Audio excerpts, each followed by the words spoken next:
강독을 하기 전에 서계 내용을 좀 아까 좀, 제가 서계 내용이 좀 이상하다고 해가지고 좀 말 좀 잘못한 것도 있고 해가지고 좀 바로잡으려고 좀 하고 나서 그 다음 강독을 좀 해볼게요. 서계 보면 좀 내용이 좀 틀린 게 있어가지고 아까 그 에드워드 1세가 이제 스코틀랜드 공격을 했다고 했잖아요. 그런데 이제 그때 영국 귀족 출신이었던 로버트 브루스라는 사람이 그 뭐냐면 중심으로 해가지고 저항이 부닥쳐 실패했다고 하는데 앞에 일단 로버트 브루스는 이 사람은 스코틀랜드 귀족 출신이지 영국 귀족 출신이 아니에요. 이거는 좀 잘못된 거고요. 그래서 오히려 이 로버트 브루스라는 사람보다는 이 유명한 사람이 뭐냐면 이 사람은 이제 나중에 들어온 거고 실질적으로 이제 그 스코틀랜드 독립운동을 했던 사람이 폴코크 전투를 이끌었던 사람이었거든요. 이 사람의 이름이 월리엄 월렌스라는 사람이 있어요. 월리엄 월렌스. 예. 그래서 이 월리엄 월렌스가 그 뭐냐면 잉글랜드 에드워드 1세와 싸웠던 인물이에요. 이 사람이 되게 유명해요. 예. 그래서 이 월리엄 월렌스가 이제 그 스톨팅 다리 전투에서 이제 승리했다가 그 에드워드 1세의 대군을 맞고 결국에는 이 폴코크 전투에서 패배를 해가지고 결국에는 죽었는데 나중에 이제 그 하는 로버트 블루스라는 사람은 이 사람이 죽고 나서 월리엄 월렌스 싸움에서 이제 그는 영국군 편에 들었다가 나중에 이제 돌아서서 다시 원래 있었던 이제 로버트 블루스가 스코틀랜드 출신인데 영국군으로 붙었거든요. 그러다가 다시 이제 영국군을 배신해 갖고 다시 이제 월리엄 월렌스가 죽은 후 스코틀랜드 사람들 이끌고 이제 독립운동을 했던 사람이에요. 그래서 그 로버트 블루스보다는 뭘로 누가 유명하냐면 여기 아까 얘기했죠? 월리엄 월레스라는 사람이 더 유명해요. 이 사람이 더 유명하고 그 사람이 이제 뭐냐면 그 에드워드 1세하고 싸웠던 전투가 이 폴코트 전투라는 거 좀 폴코크 전투라는 거 좀 기억을 해두시면 되겠습니다. 예. 그리고 앞에 제가 얘기를 하다가 이 브레이브 하트인데 이제 영화 배우 이름이 아니라 1995년에 그 앞에 폴코크 전투를 이제 영화 소재로 한 그것을 이제 그 뭐냐면 영화 제목이더라고요. 브레이브 하트. 예, 브레이브. 프리덤 하면서 이제 맥 길슨이 나오는 그 영화 있잖아요. 그 제가 잘못 얘기했어요. 이게 폴코크 전투를 얘기한 거고 앞에서 얘기한 월리엄 월렌스가 있었고 월리엄 월렌스가 죽은 후에 그 당시 영국군에 붙었던 스코틀랜드 귀족주의였던 로버트 브루스가 이제 뭐냐면 다시 영국을 배신하고 붙어갖고 이제 스코틀랜드인들 이끌어갖고 독립을 했다. 이렇게 좀 보시면 돼요. 그래서 서기에서 틀린 거는 그 영국 귀족 출신이 아니라 스코틀랜드 귀족 출신이다. 이렇게 보시면 돼요. 그래야지 앞뒤가 많이 맞아. 예. 그래서 이제 있고, 그 다음에 또 그 서기에 보면 제가 이제 이게 좀 약간 이상해갖고 좀 다시 찾아봤는데, 여기 보면 이제 이게 중요한 건 아닌데, 하급 귀족인 기사라고 있잖아요. 근데 이제 이게 기사가 하급 귀족이 아니거든. 이게 자기긴 하는데 기사 자기 주는 거는 명예직을 준 거지 귀족 자격을 준 건 아니거든요. 그래서 제가 이걸 찾아봤어. 그래서 좀 찾아봤는데 여기 이제 보면 영국 같은 경우에는 귀족 자기가 있어요. 자기 귀족이 있는데 이건 남작, 백작 이런 사람들 얘기하는 거야 지금 공작, 후작, 백작, 남작. 근데 기사자기 같은 경우에는 그 명예직이 어떤 공로가 있으면 줬던 명예직이기 때문에 이 사람을 이제 귀족이라고 부르지 않아요. 영국에서는요. 예. 그래서 여기 보면 귀족자기하고 기사자기 이제 있는데 여기 보면 앞에 말하는 세습되지 않고 되게 보면 상원 진출 권리가 없어요. 얘네들은. 예. 그래서 참고로 영국 같은 양원제잖아요. 그래서 상원, 하원 이렇게 있는데 하원은 일반 사람들 다 해갖고 이제 투표해가지고 이렇게 이제 뽑아가지고 이제 하는 것이 우리가 생각하는 의회고 영국 상원은 좀 다르거든요. 영국 상원은 귀족들만 들어가서 이제 그 갈 수가 있어요. 근데 이 귀족들이 그 수가 많지가 않아요. 그래서 보통 이제 귀족자기만 가지고 있는 사람 가지고는 다 들어갈 수 없으니까 단기 귀족이라는 게 있어요. 단기 귀족. 다 한 대만 귀족 자기를 받고 상원에 올라가는 사람이 있어. 세습이 안 해.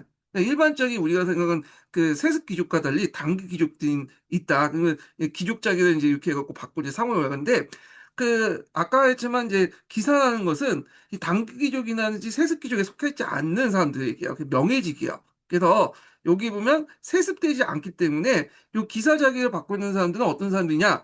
일반 부르주아. 예, 그 당시 중세 시대에 보면 부르주아나 젠틀이나 일반 이제 평민들도 이제 그 기사 자격을 받을 수 있어요. 그래서 요거에 보면 여기 보시면 이게 왜 요 밑에 보면 하급기적인 기사와 도시 중산계층 대표자가 나란히 자리를 같이 했던 사실은 영국이가 프랑스 상부와 다른 특이점을 보인 게 있다라는 식으로 했잖아요.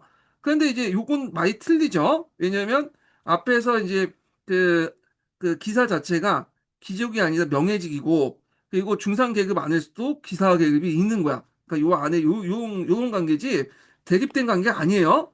그러니까 요걸 프랑스 삼부회와 이렇게 또 이렇게 각기 따로 떨어져 있는 프랑스 삼부회와 뭐냐 다르다고 말하는 거는 좀 많이 좀 이상한 거죠. 예, 특이한 게 아니라 원래 얘네들이 같은 종족이기 때문에 같은 계층이기 때문에 따로 떨어져 있다는 것은 비교 대상이 이제 틀린 거죠. 프랑스 삼부회는 떨어져 있는데 얘는 같이 붙어 있다는 건 자체가 전제 자체가 이제 틀렸기 때문에 얘네들이 하급기족이 기사가 아니기 때문에 기사와 중상계급 같은 무리이기 때문에 얘네들이 따로 떨어져 있다는 거는 이제 같은 따로 계급이었다는 전제로 얘기하는 거잖아요. 그러니까 그 비교 범주가 틀린 거예요. 예. 그래서 요거는 그 서양사 개론의 저자가 그 기사는 귀족이다. 이렇게 생각하고 중상계급하고 같이 앉았으니까 뭐 프랑스의 삼부에는 따로 떨어졌으니까 특이한 거다. 이렇게 했는데 잘못된 생각이다. 잘못된 생각을 전제로 해가지고 얘기한 자기 마음의 자기 나름의 특이점이기 때문에 요 문장 자체는 틀린 거예요. 예. 이해되시겠죠? 그래서 이거 약간 이상하더라고. 하객귀족이 기사가 아닌데 내용이. 그래서 이제 이렇게 있고요. 그래 다시 시작했으면 중요한 건 아닌데 읽다 보니까 좀 틀리게 있어갖고 좀 일단은 좀 지적은 하고 넘어가야 될 것 같아서 일단 그 얘기를 한 거고요. 자, 아까 얘기한 게 이제 그 어디냐면 요 부분이죠. 그 서양사 강좌에 관련된 내용 부분을 보겠습니다. 네. 그래서 서양사 강좌 몇 페이지 펴보시냐면요. 177페이지 볼게요. 177페이지.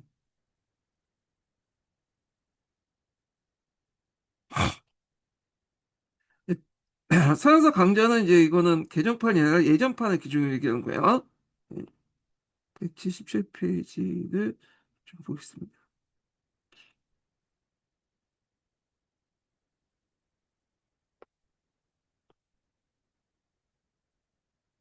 예, 지식과 기술의 전파 보겠습니다. 요게 좀 잘 돼 있어요. 그래서 요거를 좀 봐두시고, 이거 예전에 기출문제 나왔는데, 요거 보기 전에 이제 전반적인 설명하면, 일단, 이베리아 반도, 그러니까 이제 예전에 한동안 그 이슬람교도가 지배했던 이베리아 반도를 통해서, 이 아리스토텔레스적이나 의학, 뭐 이분 신화의 의학이나 재지술, 나침판, 이런 것들, 들어왔고요. 그 과정에서 유대인의 역할이 상당히 크다고 했죠. 아랍어를 라틴어로 번역하는데 큰 역할을 했다. 이렇게 이제 보시면 되고요. 그 후에 이제 토렌도 같은 것이 이제 나중에 재정복 운동을 거쳐서 이 스페인 지배가 됐잖아요. 기독교 세계. 그래서 이걸 통해서 이제 많은 그 학문이나 기술이 서양에 들어가게 되고 이런 것들이 이제 스콜라 철학을 탄생한 배경이 되었다. 이렇게 보시면 되고요. 그 다음에 비잔틴 쪽에서는 신프라톤 철학이 들어왔죠. 물론 이제 이베리아 반도에서 신프라톤이 들어오긴 했지만 대개 신프라톤의 주 내용은 요 뭐냐면 비잔틴 제국에서 든 거야. 여기는.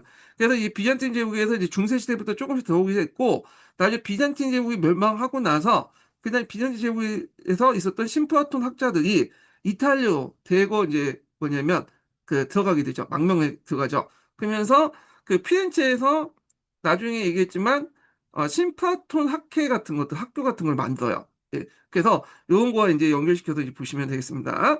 자, 그러면 요 내용을 이제 좀 볼게요. 지식과 기술의 전파. 요 부분은 지중해 교육 관련된 내용이고, 요 관련된 내용에서 이제 물자 교류 외에도 지식과 기술이 같이 전파했다. 요 내용도 이제 있어요. 이 앞부분은 이제 각자 보시고, 요 부분을 읽어보겠습니다. 자, 지중해 교육이 이제 활성화되면서 지식과 기술 교류도 증대되었다. 자, 여기에서 특히 주목할 점은 지식과 기술의 전파는 일방적인 성격을 띠다는 거죠. 그러니까 이제 그 당시에는 선진 문화가 가지고 있는 게 이스람권이고, 하위 문화는 이제 후진국이 유럽이잖아요. 그러니까 원래 그 문화의 전파라는 것이 자체가 위에서 아래로 물처럼 이렇게 흐르는 거죠. 그 선진 그 기술을 갖고 있는 문화를 갖고 있는 이스람권의 문화가 뭐냐면 호진 그 문화를 갖고 있는 유럽의 전파는 일방적인 형태였다. 이렇게 보시면 되겠습니다. 그래서 이런 선진 문화를 갖고 있는 이슬람이나 비잔틴 문화가 유럽으로 이렇게 전달되는 그런 시스템, 구조였다. 이렇게 보시면 되고요. 그래서 선진 지식과 기술이 거의 항상 동에서 서로 이제 흘렀다. 비잔틴이나 이슬람에서 유럽으로 흘렀다는 거죠. 사실 천년경에 다시 지중해 세계로 진출한 무역 서유럽은 비잔틴 제국과 이슬람 세계와 비교해 여러 면에서 후진 지역이었다. 중세 초 서유럽에서는 성경 연구가 지적 활동에 지배하면서 성경 연구가 지적 활동을 지배하면서 그리스와 로마 고전 문화에 대한 이제 연구와 지식이 쇠락했다. 반면에 이슬람 지배를 받던 오리엔트, 북아프리카와 이베리 반도는 고전기 그리스 문화의 많은 요소를 상속받았고 더 나아가서 고전기 문화 정품을 이제 아랍어로 번역하며 주석서로 쏟아져 나왔다. 자, 이런 이제 고전 문화에 대한 지식과 정보가 유럽에서 흘러들어가는 출구 역할을 했던 것은 비잔티움 제국도 콘스탄티노폴리스와 오리엔트에 세워진 라틴 왕국들. 라틴 왕국들이라는 것은 이제 이때 문맥상의 라틴 왕국은 이스라엘 왕국 있죠. 이스라엘 왕국을 비롯한 그 주변에 세계 공국들, 십자군 전쟁에 의해서 만들어진 그 왕국들 있잖아요. 그리고 앞에 토렌토 같은 것 같이 이스라엘 지역 이베리 반도였다. 특히 이베리아 반도는 이스라엘 선진 문화가 유럽으로 전파되는 제1의 통로 역할을 했다. 자, 이베리아 반도 북쪽의 기독교 왕국들이 남하여 이슬람 지배에 있던 영토를 점령하게 되면서 이슬람문이 기독교 세계로 빠르게 퍼져나갔다. 1085년 알퐁스 6세가 이슬람으로 빼앗은 토렌토는 이후 그리스어나 아랍어로 된 텍스트를 라틴어, 유대인들이 많이 그 역할을 했죠.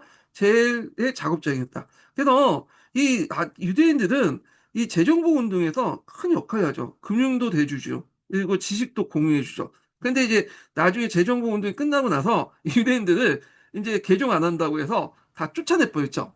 이 유대인들이 어디로 갔겠어요? 예. 스페인의 유대인들이 네덜란드로 가. 네덜란드로.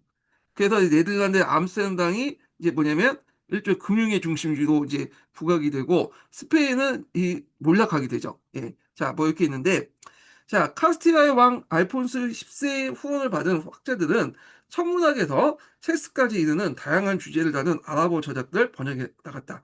자, 이런 번역 덕분에 아리스토텔레스의 거의 모든 작품들이 그 서방 기독교 세계에 소개될 수 있었고 서노마 제국이 멸망한 이후에 서방 기독교 세계에 남은 아리스토텔레스의 저작은 6세기 철학자 보에티우스가 번역한 초보적인 논리학 몇 편에 불과했는데 앞에서 말했지만 아리스토텔레스라는 사람은 이름을 알고 있었죠. 근데 그 구체적인 어떤 그 사고나 사상이나 이런 걸 잘 모르고 있다가 다시 역수입된 이제 뭐냐 중동의 어떤 아리스토텔레스 철학을 통해서 알게 된 거죠.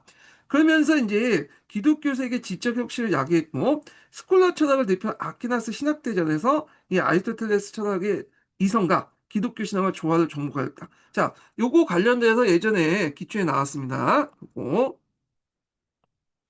자, 그 다음에 선진의 의술 또한 이슬람 세계부터 들어왔다. 고대 히포크라테스와 갈라누스의 의학 체계는 중세 이슬람 세계를 대표한 과학자이자 수학자 이분 시나. 이 이분 시나는 되게 유명한 사람이에요. 예. 그래서 이렇게 했는데 보통 그 유럽에서는 이분이라는 말을 있잖아요. 뭐뭐의 아들이라고 이제 있는데 신하의 아들 이 의미 같아. 근데 이제 하여튼 그냥 통상 이분 시나라고 부르는데 이분 시나는 어떤 사람이냐? 의학자면서 또 과학자면서 철학자예요. 예. 그래서 이 사람은 플라톤 철학과 아리스토텔레스 철학 있죠. 플라톤 철학의 실제론과 아리스토텔레스의 그 유명론을 접목시킨 사람이다. 이렇게 보시면 돼요. 그래서 이 사람의 이제 후에 이제 영향을 줬던 사람이 아키나스인데, 이 아키나스 철학이 요 이분 신화에 영향을 받았다고 그래요. 예, 예. 그래서 우리가 이제 중세 시대 때 하면 보편 논쟁 있죠. 유명론하고 실제론의 논쟁이 있었다. 이렇게 했는데, 실제 보편론과 실제론의 유명론 논쟁은 그 중세 유럽에서만 처음 시작한 게 아니라 유럽에서 하는 게 아니라 처음에는 어디에서 아랍에서 했던 것을 이분 신화가 마무리를 했고 이게 이제 또 유럽에 건너와서 아키나스가 또 마무리했죠. 보편 논쟁들. 근데 이걸 이분 신화에 영향을 받았고 아키나스가 마무리하는데 이분 신화에 큰 도움을 받았다. 이렇게 보시면 되겠습니다. 자, 하여튼, 이 과정에서 이제 이베리아 반도의 유대인들의 중요한 역할을 했다. 11세기 말과 12세기 초에 이베리아 반도에 새로 장악한 북아프리카 이슬람 왕조들은 그레나다의 유대인들을 축출하고 이곳에 쫓겨난 유대인들이 이베리아 본도 북부의 기독교 왕국, 남부 프랑스, 이탈리아 등지에 이주했고, 자, 이렇게 이제 이주한 유대인 의사들은 기독교 세계를 의 이슬람 선진 의술을 전달하는 그 역할을 했다. 문화적 중개자 역할을 했다. 이렇게 보시면 되겠습니다. 자, 중국에서 발명된 이슬람 세계 통해서 11세기 유럽에 도입된 제지술. 그래서 이제 유럽의 역사를 바뀌었는데, 참고 유럽 같은 경우에 로마 시대 때는 이집트에 파피루스 있죠. 파피루스. 그 파피루스를 이용해갖고 이제 했다가, 나중에 중세 시대 때 파피루스가 공급이 딱 끊어지잖아요. 그러다가 양피지 이용했다가, 그 당시 이베리아 반도에서 이제 건너온 또 종이를 이제 11세기 이후에 사용하게 되죠. 그래서 예전에 관련된 제지수의 이동 관련된 내용이 이제 기출이 나는데 여러분들 알다시피 이제 제지수는 이제 중국에서 만들었잖아요. 체륜이 이걸 이제 보편화됐죠. 체륜 이전에도 있었지만 하여튼 이걸 널리 보편화됐는데 무슨 전투를 통해서 8세기 중에 탈레스 전투를 통해서 그 당시 이제 뭐냐면 그 유럽, 중동을 거쳐 유럽을 넘어가게 되죠. 그때 탈레스 전투에서 제지 기술자가 있었는데 이 제지 기술자 바그다드 가서 이제 전파시키고 바그다드에서 다시 카이로 북아프리카를 돌아서 이베리아 반도를 거쳐서 유럽으로 이렇게 넘어가게 되죠. 예. 그래서 이런 경로를 통해서 유럽에 이제 넘어갔다. 이렇게 보시면 되겠습니다. 자, 그래서 중세말 종이를 대량으로 생산할 수 없었다면 르네상스와 이제 종교개혁이 늦어지거나 이뤄지지 않을 거다. 종이가 있기 때문에 뭐냐면 인쇄술이 발달할 수밖에 없고 그 다음에 그 과정에서 뉴토나 칼뱅의 어떤 종교개혁가들의 어떤 그런 주장들이 이 종이라는 매체를 통해서 또는 인쇄술을 통해서 널리 확산될 수 있었잖아요. 예, 이것과 연결시켜서 보시면 되고요. 마찬가지로 중국에서 발명되어 이슬람 세계에 거쳐서 지중해 도입은 나침판이 없었다면 서유럽의 대항해 시대도 열지 못했다. 그래서 이제 요 나침판의 역할, 그 다음에 또 하약도 들어왔죠. 그래서 나침판 같은 경우에는 대항해 시대를 가능케 했고, 그다음 하약 같은 경우에도 이제 여러분들 이제 기사객을 몰락시켰잖아요. 그래서 그 당시에 십자군 전쟁에 영향 관련된 내용 중에 예전에 공사 기출 문제 나왔어요. 문제는 쉽지만, 예. 그래서 이제 이런 게 나왔다는 거 좀 기억을 해두시면 될 것 같고요. 그다음에 서유럽은 비잔티움과 이슬람 세계의 천문학, 지리학, 수학, 건축 분야의 선진 기술 지식을 흡수해 모방했고 때로는 이를 뛰어넘는 성과를 거두게 됐다. 그 다음에 이제 여기에서 다음 단락부터는 뭐냐면 비잔티움 제국 관련된 내용. 비잔티움 제국 같은 관련된 내용에서 이제 볼게 신플라톤 철학이죠. 이 신플라톤 철학이인데 이 플라톤 철학 같은 경우에는 이제 중동에서도 연구됐는데 이 플라톤 철학을 더 연구한 게 뭐냐면 비잔티움이야. 비잔티움. 그래서 신플라톤 철학은 예전에 말한 것처럼 플라톤 철학을 형이사학적으로 발전시킨 철학이다. 이렇게 보시면 되고요. 더 궁금하신 분들은 검색해 보세요. 신플라톤 철학 자세히 설명하신 분들이 있으니까. 예, 저는 여기까지만 좀 설명하고 넘어갈게요. 자, 심플라톤 철학이 이제 중세 말기 때부터 이렇게 들어오기 시작하는데 특히 이제 르네상스 때 피렌체가 큰 역할을 했죠. 이걸 이제 보시면 되는데 자, 1483년에 피렌체에서 열린 공의회는 피렌체 르네상스 한 단계 끌어들이는 역할을 했다. 이 공의회에서 교황 에우게니우스 4세가 비잔틴 제국을 팽창하는 오스만의 위협에 공동 대처하고 동서교회의 통합을 모색하기 위해서 비잔틴 황제와 그 사절단을 이탈리아로 초청했던 것이다. 자, 황제와 그리스 종교의 성직자로 구성된 고문단과 비잔티움 대표하는 학자, 비잔티움을 대표하는 학자 700명이 비잔티에서 모여 협상을 벌였다. 그래서 이제 사절단 중 특히 플라톤 철학 전문가인 게오르게 게미투스 플라톤의 플라톤 강연은 피렌체 지식인에게 큰 강력을 줬고, 자, 이 강연을 계기로 메디친 가문 예전에 기출문제 예전에 예전에 교과서에 나오는 내용인데 메디친 가문 필렌체에 플라톤 아카데미 이 교과서 내용이 있어요. 예. 그래서 이제 그 설립해 고전 그리스 문화에 대한 연구를 증식시켰다. 1453년에 콘스탄티노폴리스가 오스만 투르크 수중에 들어가자 다수의 그리스 지식인들이 서방 기독교 세계를 피신하면서 이탈리아 르네상스 문화 발전에 크게 고양시켰다. 이렇게 보시면 돼요. 그럼 왜 그리스 지식인들이 이제 들어왔냐? 내가 이제 그 당시에 동로마 제국, 비잔티 제국은 말기 때 들어가면 대구성원들 그리스인들이야. 예, 그리스어를 쓰고. 그러다 보니까 주로 이 그리스인들이 이제 뭐냐면 신플라톤 철학을 알고 있었고, 그러면서 이제 얘네들이 망하자 건너가서 이제 또 핀란드에게 중심한 유럽에 이 심플라톤 철학을 널리 확산시켰다. 이렇게 이제 보시면 되겠습니다. 자, 그래서 요 과정을 이제 좀 얘기를 해봤고요. 자, 그 다음에 넘어가서 서기에 이제 관련된 내용, 중세 대학 부분을 이제 보겠습니다.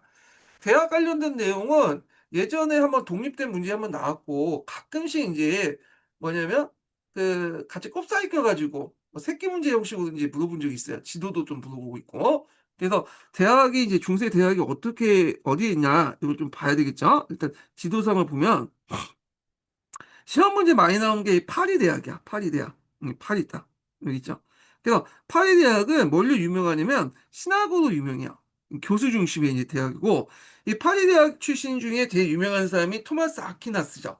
그게 이제 예전에 한번 제가 물어봤고 예전 기출에서 그 다음에 이제 옥스퍼드 대학. 예. 그래서 이제 위클프에 있는 신학으로 유명했고 캠브리지 대학도 있고 그다음에 이 캠브리지 대학은 옥스퍼드가 먼저고 그 다음에 캠브리지가 이제 이게 나중이죠. 예, 있고 그 다음에 좀 뒤에 들어가면 볼로네 대학이 있어요. 이탈리아 이제 볼로네 법학으로 되게 유명해. 여기는 학생 중심의 대학을 가지고 있고 그다음 살레르노 대학은 이제 의학으로 유명하고 뭐 이렇게 있는데 각 대학들 이제 특정들 이제 보시면 되겠습니다. 자, 원래 이 대학은 우니베르시타스 그러니까 이제 길드에서 출발했죠. 그러니까 뭐 여기에서 이제 특정 건물도 없고 지금처럼 뭐 건물이 있고 막 그런 게 있었던 거 아니야. 그냥 건물도 없었어. 그냥 우니베르시타스나 길드라는 조직에서 만들어 놓고 그냥 건물 같은 경우에는 이제 뭐냐면 필요할 때마다 시청을 사용하거나 그 다음에 이제 뭐 그 시청을 사용하거나 아니면 교회를 사용하거나 어떤 건물 빌려가지고 그냥 옮겨 다니면서 예. 그게 이제 우니베르시타스인데 자 그러다가 나중에 뭐가 등장하냐면 컬리지가 등장해. 컬리지. 예. 컬리지는 우리나라 단과대학이라고 번역되는데 그 당시에 컬리지는 어떤 형태냐면 이건 지금 번역이고 컬리지는 뭐냐면 처음에 기숙사를 출발했어요. 왜냐면 대학이 이제 특정한 건물 없이 옮겨 다니면서 학생들이 공부하니까 돈 많은 독지가들이 좀 불쌍하잖아. 그래서 이 젊은 이제 학생들을 위해서 기숙사를 만들어 놓고 거기에 숙식을 하도록 한 거야. 근데 이제 거기에서 숙식을 하다 보니까 굳이 건물을 옮겨 다니면서 강의 들을 필요 없겠다. 그래서 그 컬리지 기숙사 뭐 한 편 빌려가지고 대학 강의실 같은 걸 만들었어요. 그래서 그 강의실에 가서 이제 공부를 하게 되죠. 그러면서 이 컬리지를 중심으로 해서 우니베르시타스가 운영이 되기 시작해요. 예. 그러면서 예전에는 우니베르시타스 그 길드 중심의 어떤 그런 이제 대학 운영 체제에서 이게 건물을 가지고 건물의 강의실이나 뭐 기숙사라든지 뭐 이렇게 대학 본부 같은 걸 만들어 가지고 하는 컬리지 시스템으로 바뀌게 돼요. 예. 그래서 이제 이런 식으로 이제 했다. 그래서 이제 있는데 그래서 이제 우리나라에서는 우니베르시타스를 뭐 종합대학, 컬리지를 단과대학 이렇게 번역을 하잖아요. 근데 이거는 좀 잘못된 말이야. 우니베르시타스는 그 건물이 없는 그냥 하나의 이제 길드 같은 그런 조합이고 그 다음에 컬리지는 그거에서 이제 벗어나서 길드 구체적인 건물이 있고 그 안에 이제 숙식할 수 있는 것도 있고 뭐 강의 듣는 것도 있고 대학 본부도 있고 길드 본부도 있고 그런 구체적인 어떤 건물을 가지고 있는 대학 이 컬리지야. 그래서 종합대학의 단과대학이 아니라 그 뭐냐면 길드 중심의 대학에서 건물을 가지고 있는 컬리지 중심으로 바뀌었다. 이렇게 이해를 해야지 그 당시에 이제 상황하고 맞아 떨어지는 거야. 지금하고 이제 개념이 딱 달라요. 예. 그래서 이제 이렇게 있다는 거. 그래서 이제 이 우니베르시타스는 종합대학의 의미가 아니라 라틴어 중세 조합을 뜻한다. 우리가 생각하는 지금 종합대학의 의미가 아니에요. 건물 가지고 있고 막 여러 건물 있고 캠퍼스 있고 그런 게 아니에요. 그래서 학생 조합이나 교수 조합 또는 학생 교수 조합의 조합을 나타내는 거고, 그러니까 인적 그 결합 집단으로 구성되어 있다. 그러니까 뭐가 비슷하냐? 지금 북소형 카페와 비슷하다고 보시면 되죠. 북소형 카페는 그 어떤 특정한 공간이 있어갖고 만들어진 게 아니잖아요. 건물도 있고 그런 게 그냥 뭐냐면 사회과 임용생들이 모여가지고 만든 인적 결합 장치죠. 그리고 사이버 공간에서 주로 이제 활동을 하잖아요. 예. 뭐 강의하면 이제 예전에는 이제 지금은 강의는 안 하지만 예전에 온라인 강의는 안 하지만 오프라인 강의는 안 하지만 예전 오프라인 강의할 때 뭐 동국대 강의실에서 했고 연대 강의실 막 빌려가면서 했거든요. 그러니까 이런 게 이제 우니베르시타스라고 이제 보시면 돼요. 예. 근데 컬리지는 이제 건물 딱 하나 만들어가지고 거기에서 이제 공부도 하고 먹고 자고 하고 뭐 행정업무도 보고 다 하는 거죠. 예. 그래서 이제 이런 개념이다. 이렇게 보시면 되겠습니다. 그래서 서양사 강의가 제대로 개념이 박혀 있기 때문에 제가 여기다 적어놨어요. 그래서 이 서양사 개론에서는 좀 약간 이상하게 설명했는데 자, 일단 보겠습니다. 자, 그래서 유럽에서 대학은 12세기 후반부터 13세기 초에 거친 시기에 학생 또는 교수 조합이랑 출발했다. 그러니까 대학을 가리키는 우니베르시타스는 원래 집단적 의미로서 전체라는 뜻이고 어떤 공통된 목적을 추구하는 집단에 적용되며 실제로 수공업조와 같이 회원들에게도 사용됐다. 그래서 우니베르시타스가 꼭 그 우리가 이제 생각 대학 길드에만 이제 사용하는 어떤 고유 명사가 아니라 보편 명사였다는 거야. 보편 명사. 그러다가 이제 점점 시간이 지나면서 우니베르시타스가 대학 길드에 적용되기 시작했다. 요것만 하나 고유명사로 바뀌었다. 이렇게 이제 보시면 되겠습니다. 자, 그래서 이제 그러므로 대학의 기호는 기본적으로 교육을 위한 길드였으며, 그 다음에 이탈리아와 남유럽에서 학생 길드, 그 다음 알프스 북쪽에서는 그 교사 길드였다. 야, 자, 이러한 이제 학생들이나 교사의 결합은 국왕이나 군주의 허가 없이 이루어질 수가 있었고, 또한 연대기 작가들의 주목을 끌만한 일도 아니었다. 유럽에서 가장 오래된 본류나 할이 옥스퍼드 대학의 설립 연대가 확실치 않고 케임브리지 설립 연대도 가장 임했다. 왜냐하면 이제 연대기 작가는 그 당시 사학자라고 보시면 되는데 기록을 담당하는 사람들이었는데 그 사람들 입장 볼 때는 그냥 여러 길드가 하나 막 생겨진 건데 불과한 거 불가하기 때문에 이런 것들이 이제 언제 만드냐 파리 대학, 볼로냐 대학, 오스픈 지금 유명하지만 그 대학이 그 당시 뭐 길드가 만들어진 것까지 다 일일이 기록할 필요 없다고 생각해서 기록이 없다는 거죠, 지금. 자, 이탈리아의 이제 불륜녀 대학은 11세기 초에 후순한 일레니우스의 법 강의, 로마법 강의와 12세기 중요의 글라티우스의 교회법 강의로 그 기반이 만들어졌고요. 12세기 말에는 그 명성이 끌려 전 유럽의 학생들이 모여들게 되었다. 그 다음에 학생들은 스스로 보존체로 이탈리아 학생들과 이탈리아 외 학생들이 조직한 두 개의 학생 길드로 조직하여 대학 운영을 학생 생활에 관리를 하였다. 이렇게 있고요. 그 다음에 이제 요때 이제 법들, 교회법이나 노마법 같은 거는 이제 뒤에 좀 얘기를 하겠습니다. 자, 파리 대학은 신학으로 유명하고 교수 중심이죠. 그래서 노틀담 선당학교의 명성에 끌려서 모인 교사들이 12세기 말에 길드 형성을 성립됐으며, 그 다음에 1200년에 필립 2세부터 교사와 학생들에게 특권을 부여하는 특권장이 교부됐다. 이 특권장이 교부됐다는 것도 요것도 중세 하나의 계약 공동체다. 이렇게 보시면 돼요. 그래서 길드 같은 계약 공동체, 중세적 요소가 있다. 이렇게 보시면 되고요. 자, 볼리오네 대학이 법학으로 유명한 반면에 파리 대학은 신학 연구의 총본산이 되었다. 그래서 옥스퍼드 대학은 12세기 전반기에 파리와 볼리오네로서 판력교사. 그러니까 이제 한국에 정착하지 않고 이제 그 옮기는 순회교사가 듣지는 순회교사 같은 옮겨다니는 교사들 강의에서 싹 듣고 그냥 헨리 2세의 대불관계 악화로 파리에 있던 영국 학자들에게 귀국 명령 내리면서 그 기틀을 잡혔고 옥스퍼드에 몰린 교사들은 북유럽과 그다음에 남유럽으로 두 개의 길드를 조직했다. 그다음 캠브리지 대학은 이 옥스퍼드와 파리로 이주한 교사들에 설립됐고 그 성립 연대가 확실치 않다. 왜냐면 중요한 것이 아니기 때문에 기록이 안 남아 있다는 거죠. 그 당시에는. 밑바뀐 13세기부터 15세기에 거쳐서 많은 대학이 설립되었으며 13세기에는 에스파냐, 포르투갈, 그리고 14세기에는 독일에도 대학이 설립되었다. 자, 모든 대학이 세속군주나 도시당국은 물론이요, 교회의 지배나 통제로부터 독립하기 위해서 장기에 걸친 투쟁을 계속했다. 자, 그런 투쟁의 결과 얻어진 대학의 자치권은 옥스퍼드 대학의 경우에는 교사와 학생, 그리고 그들의 시중을 듣는 사람들에 대한 사법권을 대학 총장이 장악하게 되었고, 파리 대학 경우에는 이에 보태어 대학에 필요한 물품을 제공한 길드, 이를테면 서적상, 잉크 제조업자, 종이 그 장사 등에 대한 감독관과 오랫동안 성당이 장악해온 교사 자격증 수요권까지도 대학이 획득하게 되었다. 그래서 대학에서는 기본적인 교과 교육 과정. 그래서 그 당시 문법, 수사 및 논리학 3교과, 산수, 기약, 천문, 음악의 4교과, 이른바 7자율교과가 있고, 3교과를 수료한 경우 문학사의 학위가 주어졌고, 이른바 수호자 직인에 해당한다. 이것도 마찬가지 대학 조직도 길드이기 때문에 수공업적으로 조합하고 좀 비슷해요. 초창기 때는 이제 도제가 있다, 직인이 있고 장인이 있잖아요.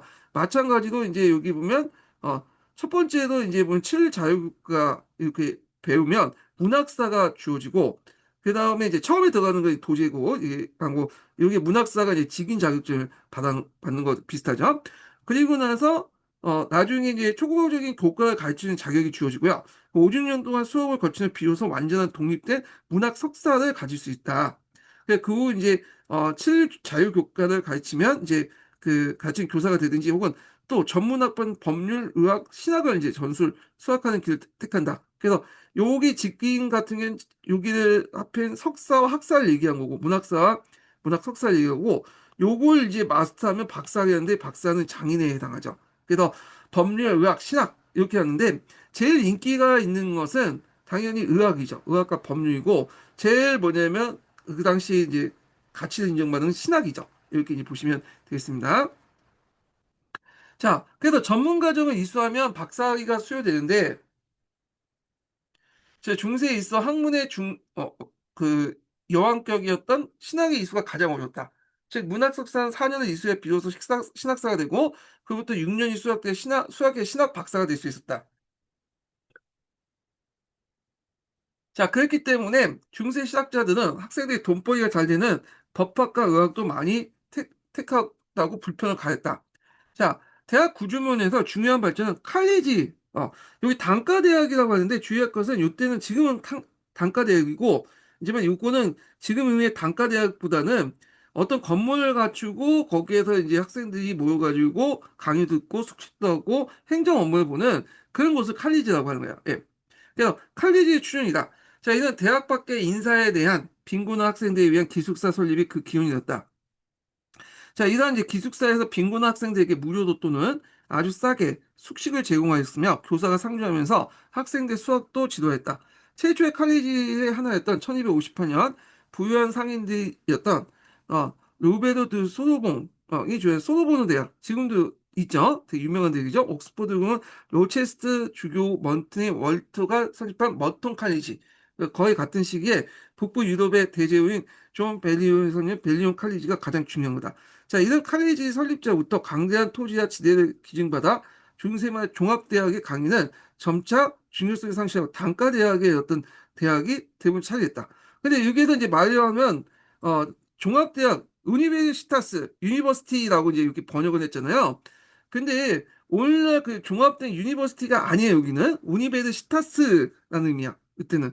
그러니까 조합이라는 뜻이지, 우리처럼 종합대학이랑 유니버시티라는 의미가 아니라는 거. 그런 건 단과대학이라는 건데 컬리지인데 요때 단과대학은 컬리지를 해석하는데 그게 아니라 컬리지는 건물을 가지고 이제 이렇게 해서 있으면서 이런 식으로 이제 뭐냐면 그 숙식을 할 수 있는 이런 걸 컬리지라고요. 예. 그래갖고 이제 이런 것도 이제 보시면 돼요. 그래서 정리해서 보면 지금 개념하고 좀 틀려서 여기 유니베르시타스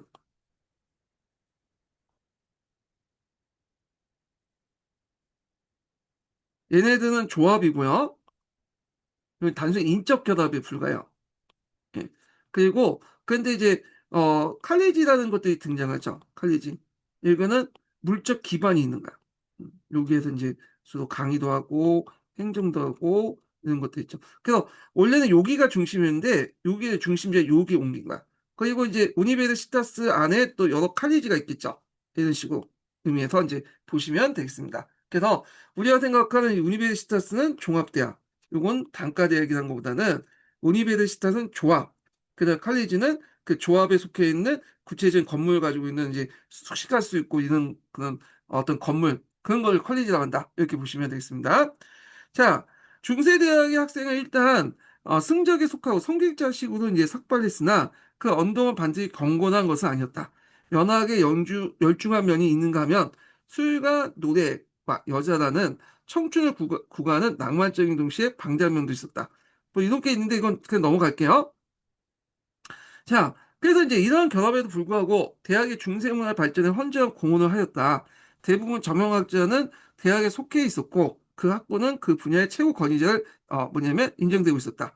어느 교황은 종교 문제를 결정하는 데 있어서 파리대학교 신학부에 상의하지 않는 것은 사과하는 일도 있었다. 대학 졸업생은 학식을 필요로 하는 이제 어, 전문적 직업을 메꾸게 되었다. 문학 석사는 교사, 뭐 학교장, 행정가를 진출했고 법학 박사는 노마법을 사용하는 국가에서 법률가나 군주나 관리로 행사하였고 그다음에 교회 법학자는 교회 법정 법관이 되었다. 뭐 이렇게 이제 전문직으로 이제 뭐냐면 그 진출했다. 이렇게 보시면 되겠습니다. 자, 그 외에도 이제 이 관련된 내용이 또 서양사 강좌에 잘 설명되어 있어요. 그래서 서양사 강좌 관련된 내용을 이제 좀 보겠습니다. 166페이지 볼게요. 서양사 강좌.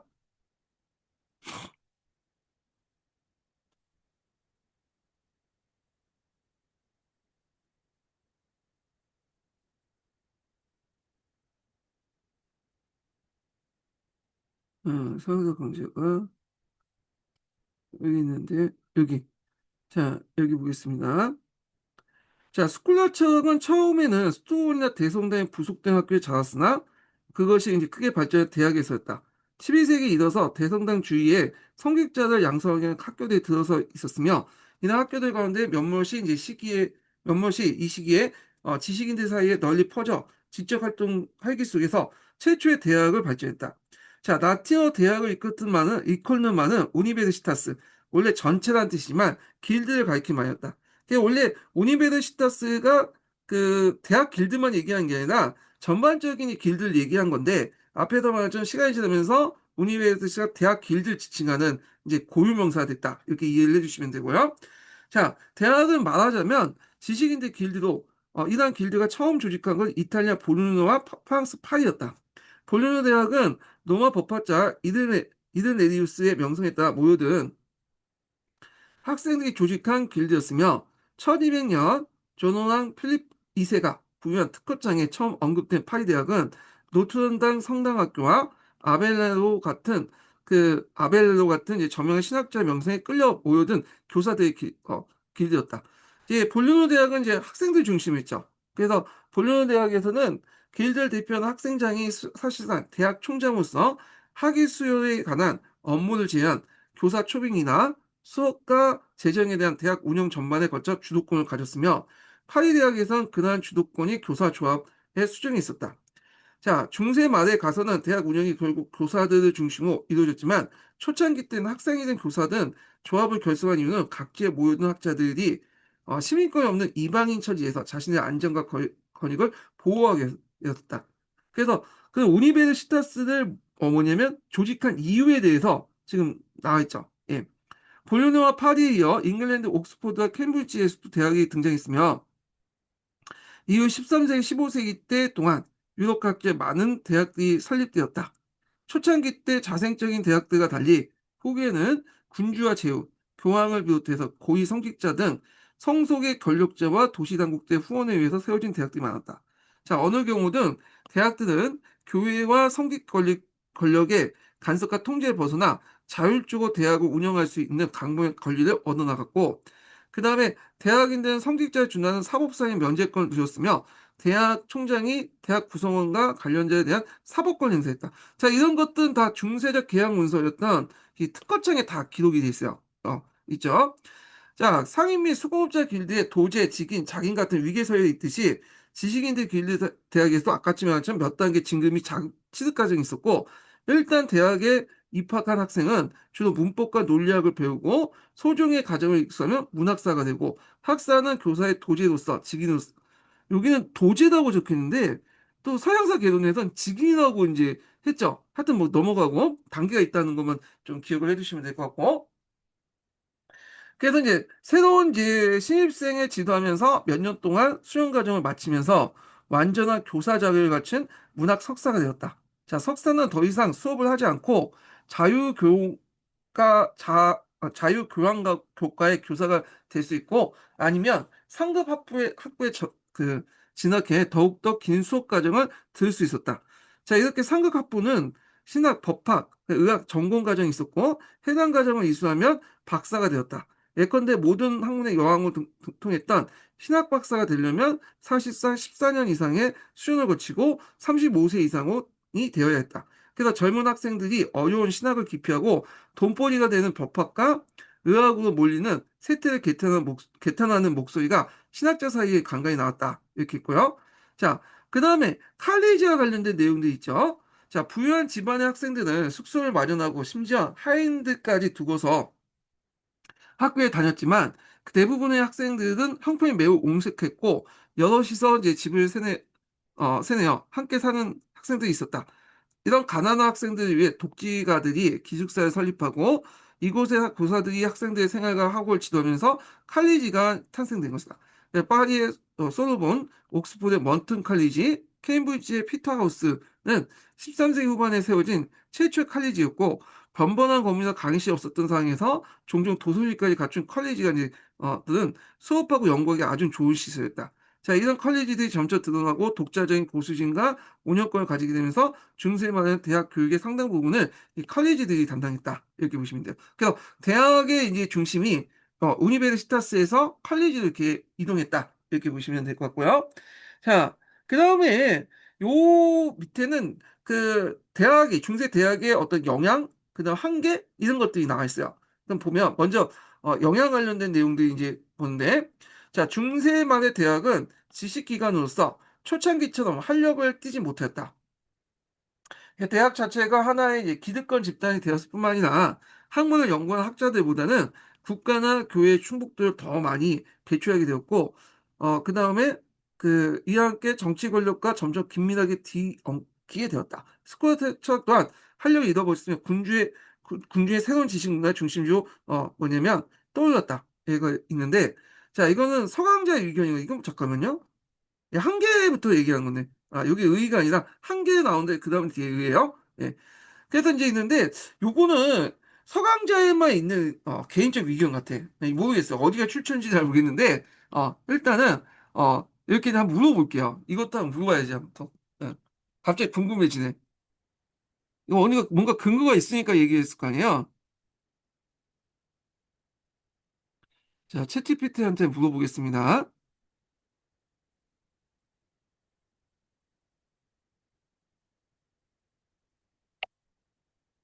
그, 중세 말의 대학들의 한계 보면, 그 당시 이제 대학이 중세 말에 들어가면 철학의 활력을 잃게 되고 궁중으로 이제 군주의 궁정이 새로운 이제 지식 문화의 중심지로 떠올랐다고 하거나 그러니까 왕의 궁정이 왜 대학이 무너지고 왕이 살고 있는 궁정에서 지식 문화의 중심지로 떠오르게 된 거야?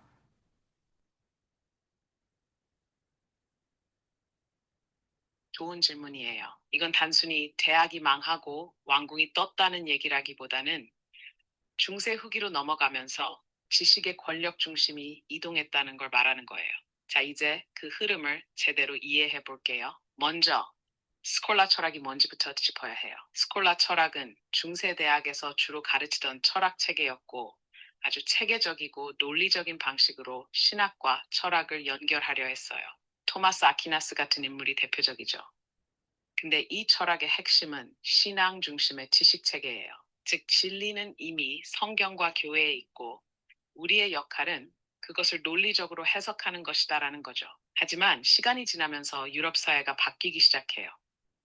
특히 도시가 성장하고 상업이 발달하고 왕권이 강화되면서 새로운 형태의 권력과 관심이 등장했어요. 왕은 자신의 나라를 효과적으로 다스리기 위해 법, 행정, 외교 같은 실용적인 지식을 필요로 했고, 이런 걸 가르쳐 줄 사람이 필요했어요. 여기서 궁정이 나와요.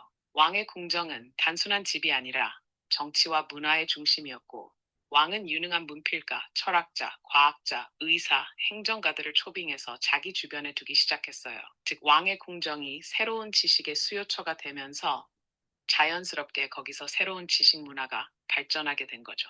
반면 대학은 여전히 스콜라 철학 중심의 신학, 철학, 라틴어 문법 같은 걸 가르치고 있었어요. 실용 지식에는 별로 관심이 없었고, 특히 자연과학이나 법률, 정치학 같은 현실적인 주제는 상대적으로 소홀했어요.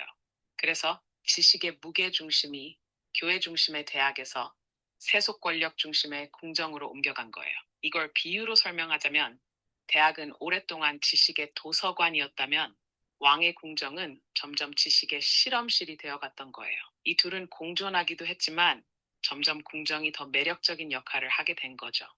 혹시 스콜라 철학이나 중세 대학의 커리큘럼 같은 기본 개념 예, 잘 이해하셨죠? 그래서 구강권이 강해지면서 이제는 좀 실용적인 지식이 필요할 텐데 중세 말의 대학들은 그 실용적인 지식을 제대로 이제 뭐냐면 제공하지 못하기 때문에 군주의 궁중에서 새로운 학교들이 만들어져서 여기에 새로운 이제 지식인들이 양성이 됐다. 그래서 대학이 몰락했다. 뭐 이런 얘기를 하고 있는 것 같아요. 예. 자, 뭐 이렇게 이제 알아두시면 될 것 같고, 자, 두 번째로는 이제 여성시죠. 예. 그래서 중세 시대 때 이제 여성들이 이런 지적 공적 영역에 소외되고, 그 다음에 이제 새로운 교육기관이 대학에 들어오지 못했다. 그래서 이런 거 여성들이 참여를 이제 배제했다. 뭐 이런 내용이고요. 더욱이 대학의 학위 제도가 장차 특정한 직업의 자격과 조건과 걸분하면서 여성들은 의사나 법률가 교수 같은 전문직에서 제도적 배제되기 마련이었다. 이렇게 보시면 되겠습니다. 자, 그럼에도 불구하고 중세대학의 역사의 의의가 잠옷 심대한 중세 문화적 성취였다. 그래서 앞에는 이제 한글이 많은데 그 뒤에는 의회와 관련된 내용이 있어요. 자, 의의 관련된 내용을 하기 전에 마지막 인증번호 알려드리겠습니다. 마지막 인증번호는 10번입니다. 마지막 인증번호는 10번이에요.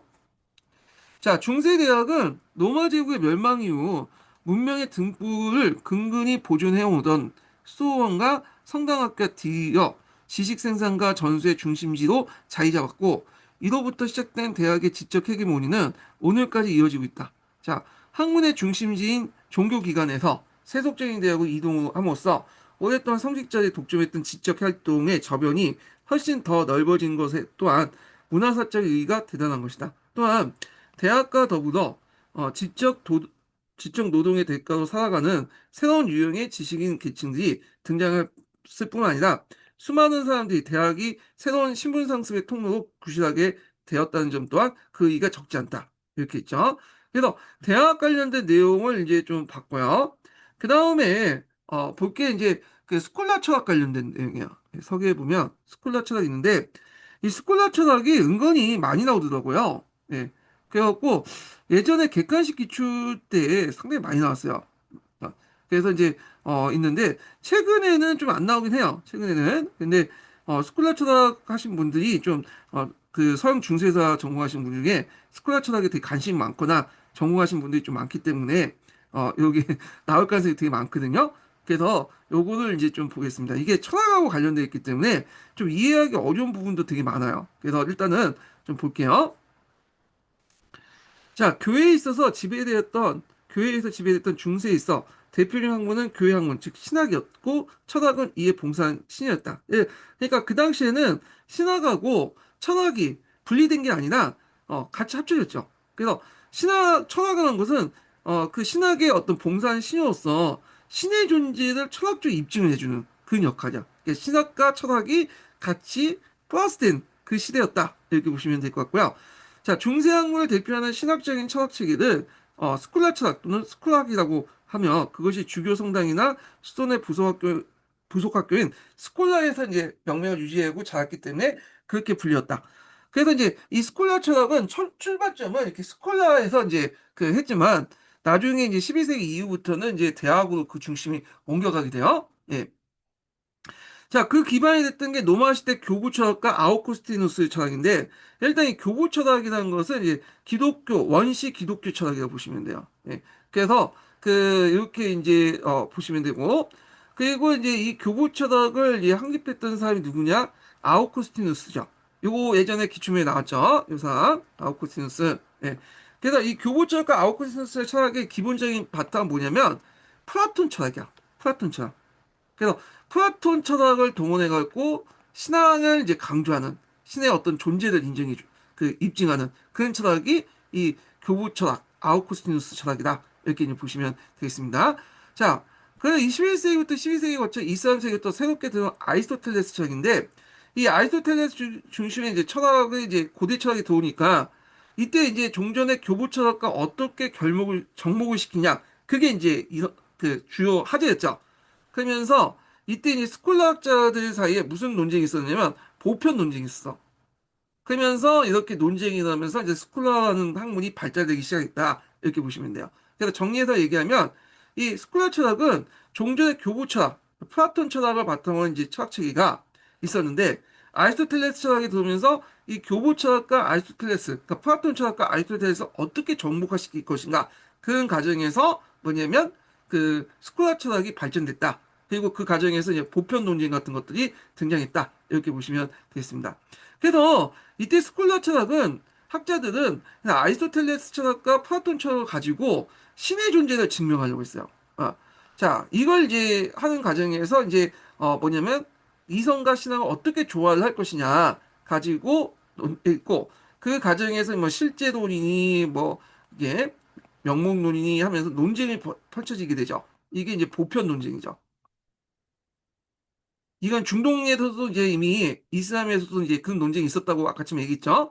자, 그러면 이걸 이해하려면 뭘 이해해야 되냐면 플라톤 철학과 아리스토텔레스 철학을 이해를 할 필요가 있는데 요거까지 들어가면 너무 이제 그 심도 있게 들어가잖아요. 근데 일단 뭔가를 알아야 돼. 예. 그 플라톤하고 아리스토텔레스 철학을 알아야지 이 보편 논쟁 같은 게 내용도 이제 파악을 할 수 있거든요. 일단은 플라톤 철학과 아리스토텔레스 철학을 이제 좀 보겠습니다. 네. 그러니까 배경 지식으로 이제 봐두시는 게 좋을 것 같아요. 그냥. 예. 그래서 잠깐 이제 아, 재미나에게 좀 얘기할게요.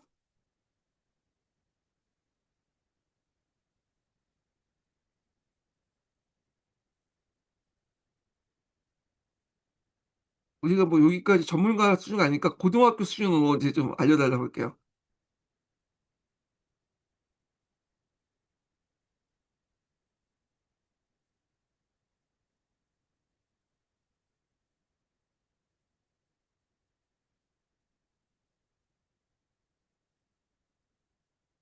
아, 이게 좀 불편해. 이 자판을 구했는데 불편해요.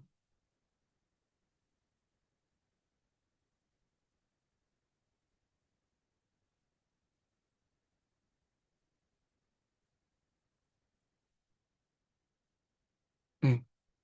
자,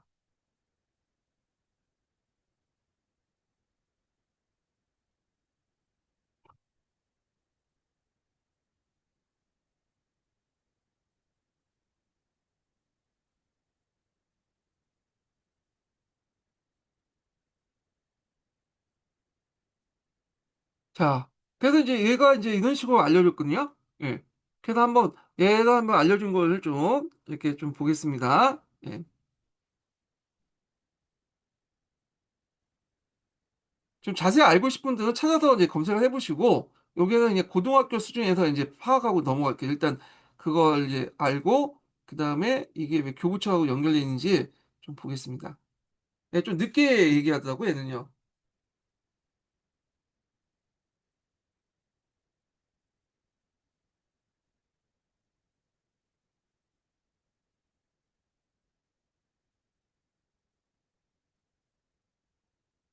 좀 되게 늦네.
자, 요거 잘 들으셨죠? 그러면 이제 요거에 대해서 제가 좀 더 간략하게 이제 좀 설명하겠습니다. 요걸 바탕으로. 예. 자, 여기 이제 좀 보면요. 요거 하기 전에 제가 이제 심화 규제 내용을 이제 보고요. 241페이지.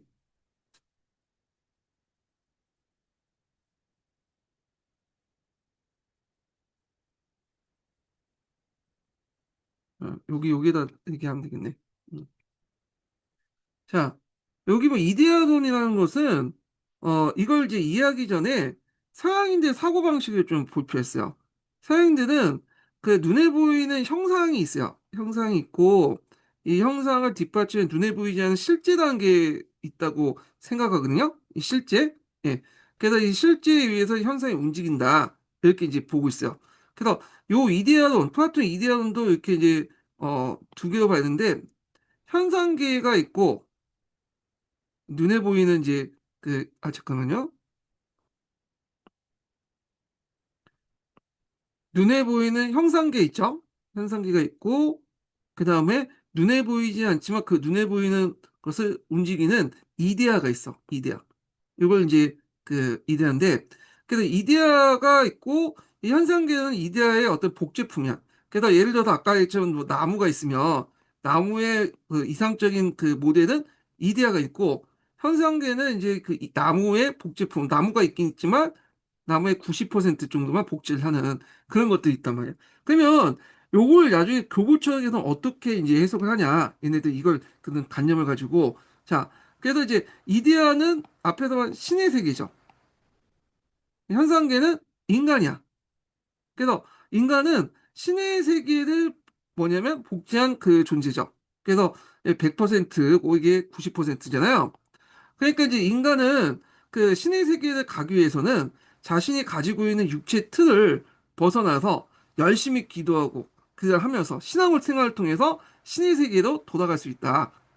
그래서 이제 이렇게 해서 있죠. 그래서 인간의 의지라는 것은 결국에는 이제 뭐냐면 신의 의지에 예속되고 그리고 신의 모든 것에 의해서 좌우된다. 이런 논리 나올 수 있죠. 왜냐 신의 모습을 복제하는 게 인간이기 때문에 신의 의지에서 인간의 의지가 예속되면서 신의 명령을 그대로 뭐냐면 따라야 된다. 그런 내용이 나오죠. 그러니까 이제 여기에서 신앙을 우선시하고 그 다음에 아이고 왜 안 돼?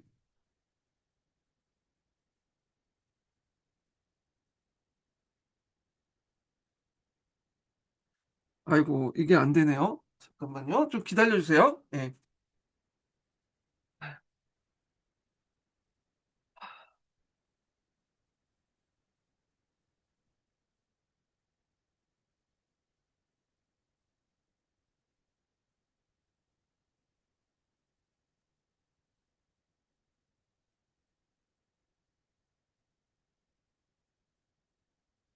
아, 충전했어야 되는데 충전이 안 됐어 지금. 다른 펜으로 이제 교체했습니다. 예. 예. 아까부터 좀 이상하다 했다. 예. 자, 다시 얘기할게요.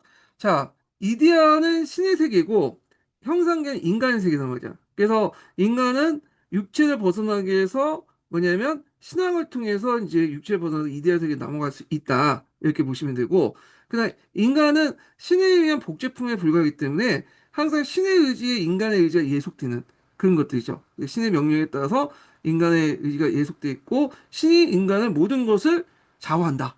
이게 이제 교부철학이에요. 교부철학. 예. 그래서 이제 교부철학에서는 신의 의지, 그 다음에 신앙, 그 다음에 인간의 어떤 모습들 다 좌우된다니까 예정설. 다 이게 교부 철학에서 나왔던 개념들입니다. 그래서 플라톤 철학을 가지고 이제 설명한 거고, 이 플라톤 철학을 이제 뭐라고 하냐면, 개념 실제론이에요. 개념. 그래서 이제 앞에서 막 보편적인 실제가 3월 밖에 존재하고 있고, 이데아죠. 우리 인간의 몸 밖에 있잖아요.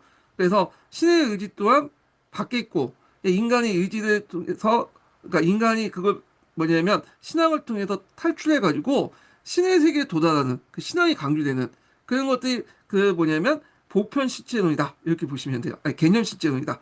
그래서 이렇게 있으면 이게 실제가 있는데 실제가 밖에 있는 거죠. 이데아가. 이 탈출하기 위해서는 신앙이 필요하고 그 다음에 신의 의지가 인간의 의지에 예속되는 어, 이런 것들이 있죠. 예, 요 정도만 기억을 해두시면 될 것 같아요. 이걸 개념 실제로를 한다 이렇게 이제 보시면 되겠고요. 자, 그럼 아리스토텔레스처럼이 뭐냐? 아리스토텔레스처럼은 거꾸로 생각하시면 돼요. 실제라는 존재는 인정해.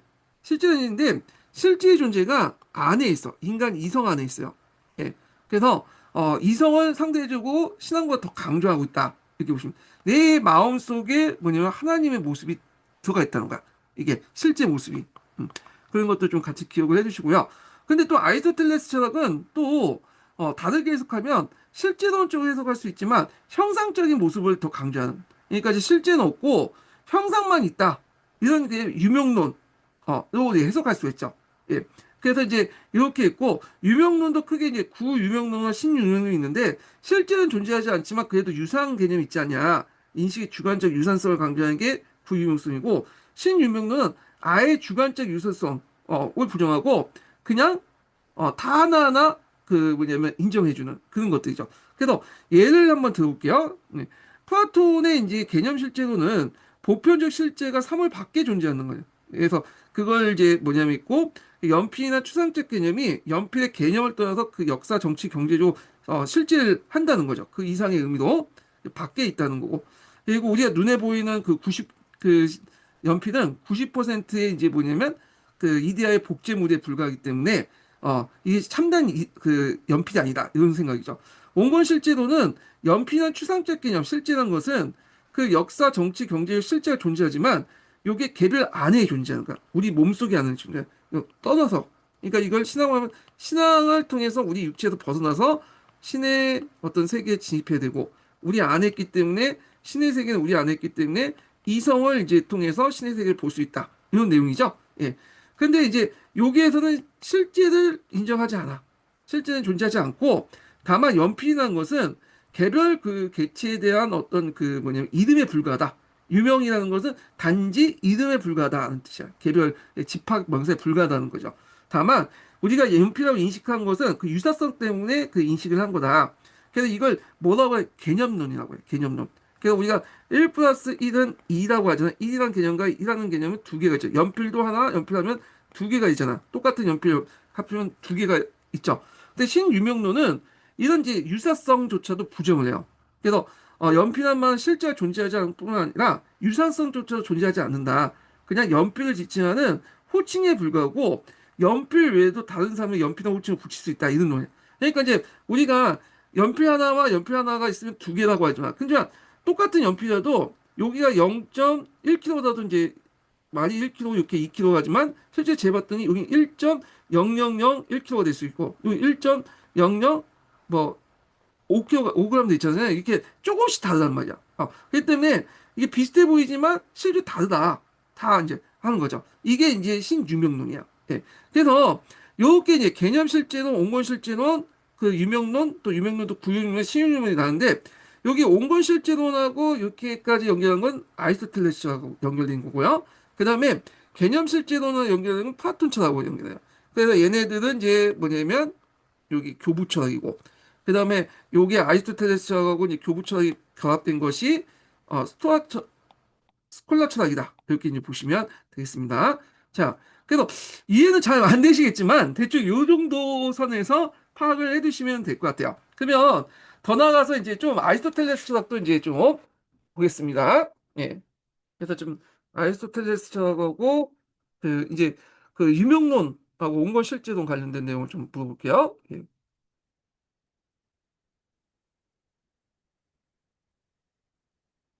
아이고.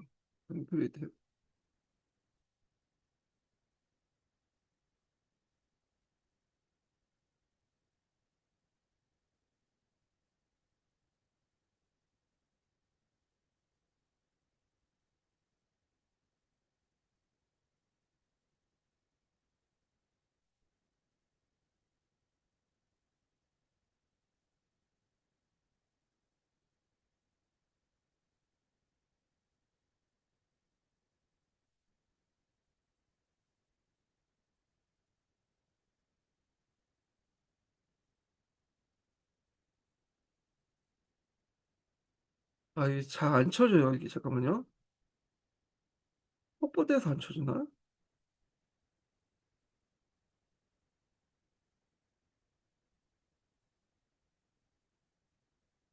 네.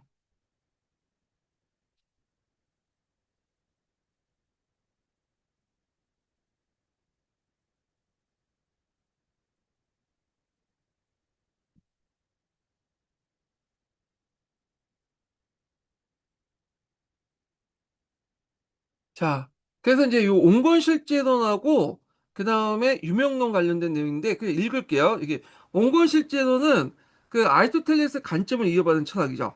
그래서 이제 어떤 보편자가 존재하면 추상적인 존재가 있으면 요거 계멸 사물 안에 있는 거죠. 그래서 앞에서 말하는 이제 그 플라톤 철학들은 그 개념 실제론이기 때문에 사물 밖에 어떤 실제가 존재하는 데 반해서 아리스토텔레스는 사물 안에 들어가 있는 거야. 그래서 인간의 보편적 그 사물 안에 신의 의지가 있기 때문에 신의 세계가 있기 때문에 인간의 이성을 통해서 파악할 수 있다. 근데 이에 반해서 제 그 플라톤 철학 같은 경우에는 이제 요번 교부처에서는 내 안에 뭐냐면 인간의 이성에 그 아무것도 없죠. 그러니까 신앙을 통해서 그걸 탈피해서 그 밖에 있는 뭐냐면 신의 세계로 나가야 된다. 이런 논리죠. 그러니까 실제가 인정하지만 뭐냐면 각각 안에 있느냐 밖에 있느냐 그런 게 차이고 유명론은 또 다른 그 아리스토텔레스 철학을 다르게 이제 해석하는 사람들 입장 볼 때는 실제라는 건 존재하지 않다. 다만 개별 사물에 대한 그런 집합적인 명사로서 이름만 존재한다. 유명론이죠. 그래서 우리가 인간, 나무 이렇게 지칭할 때는 그 속에 뭐 실제가 존재하는 게 아니라 인간은 그냥 인간은 이제 다 모은 집합명사고 그다음 나무는 나무를 다 모아놓은 그 집합명사에 불과하다. 그러니까 이름에 불과하다. 유명론 단지 이름뿐이다. 단지 명목 그 유명론 명목론 이렇게 하죠. 단지 이름뿐이라는 거. 예.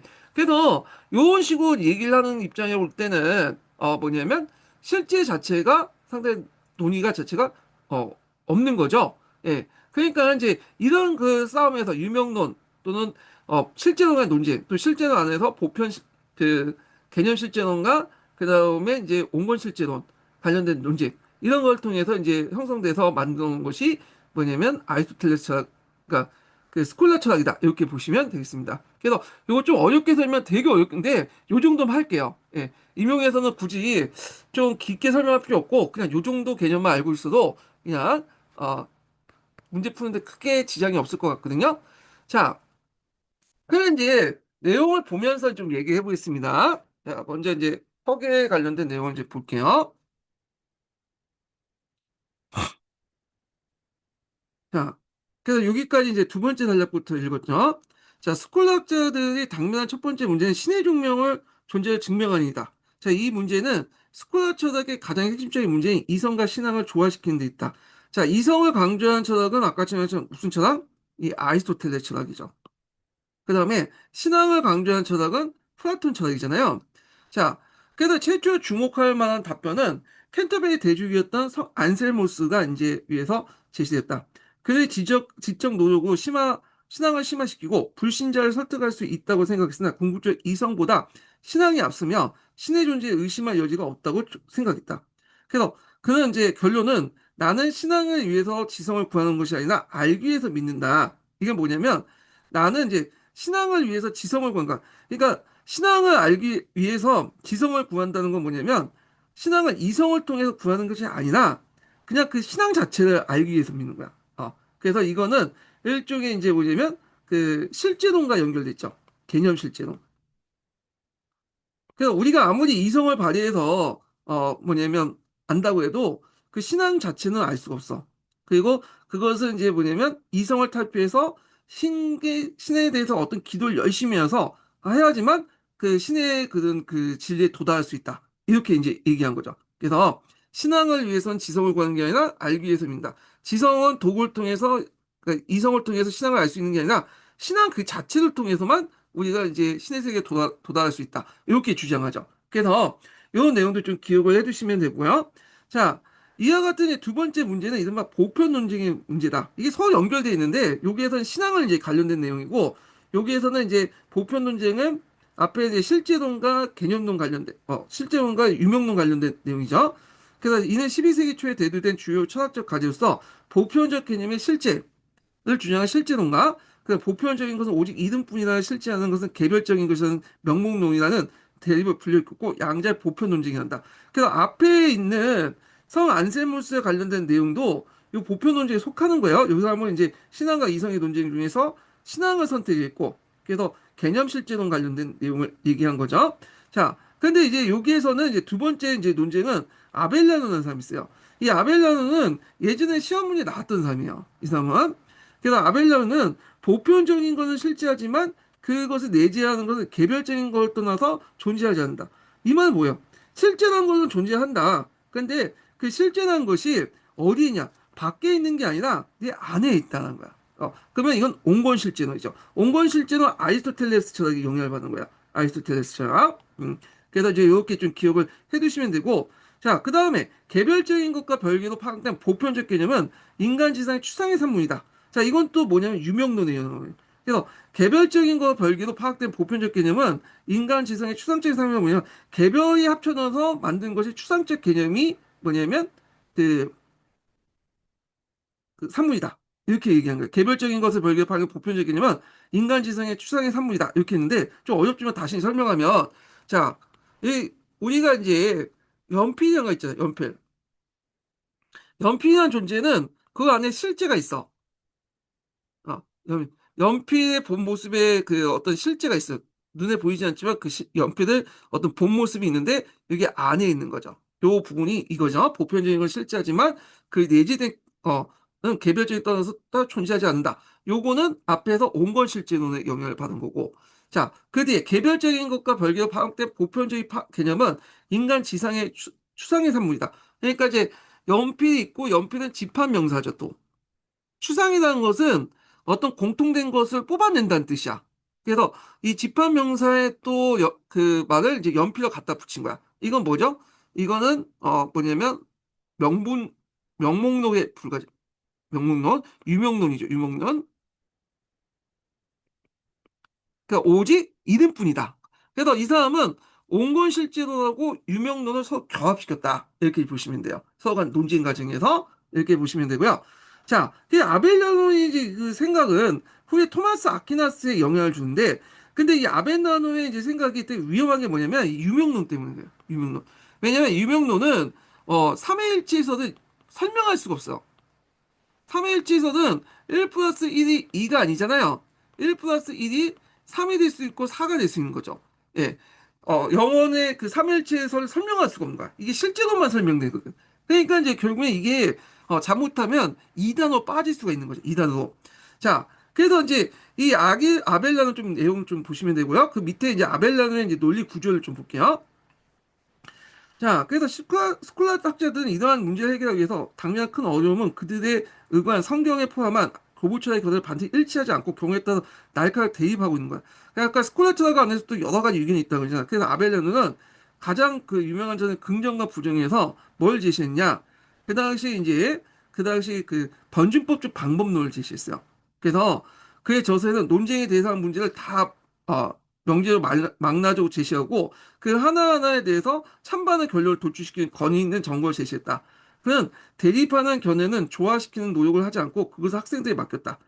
왜냐하면 그것은 그런 훈련이 그들의 정신을 연마시키고, 그러니까 대립한 것을 굳이 하나로 통합시켜갖고 옳고 그름을 따지는 것보다는 그냥 거기에 대해서 이제 보고 정반합, 어떤 거는 정이 될 수 있고 어떤 건 반이 될 수 있는 서로 결합시켜서 새로운 또 하나의 논리를 만들 수 있다.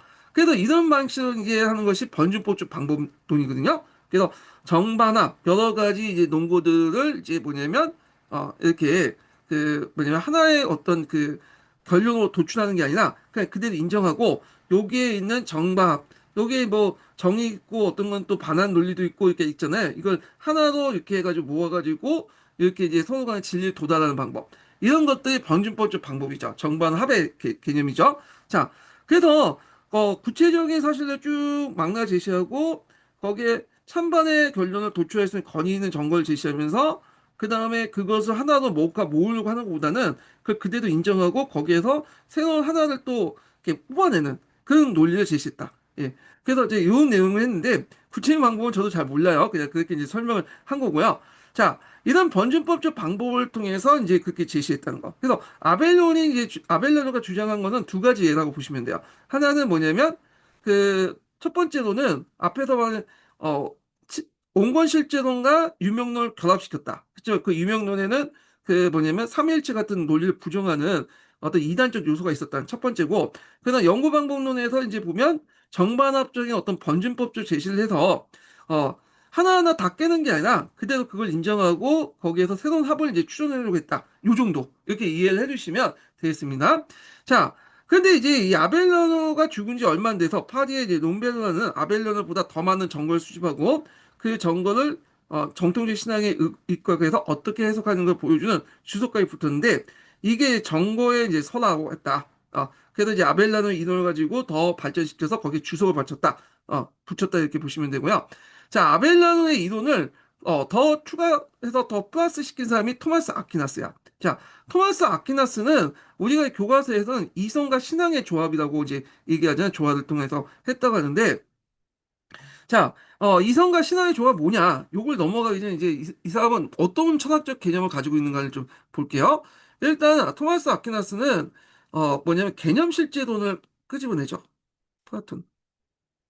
그리고 온건 실제론을 결합시켜요.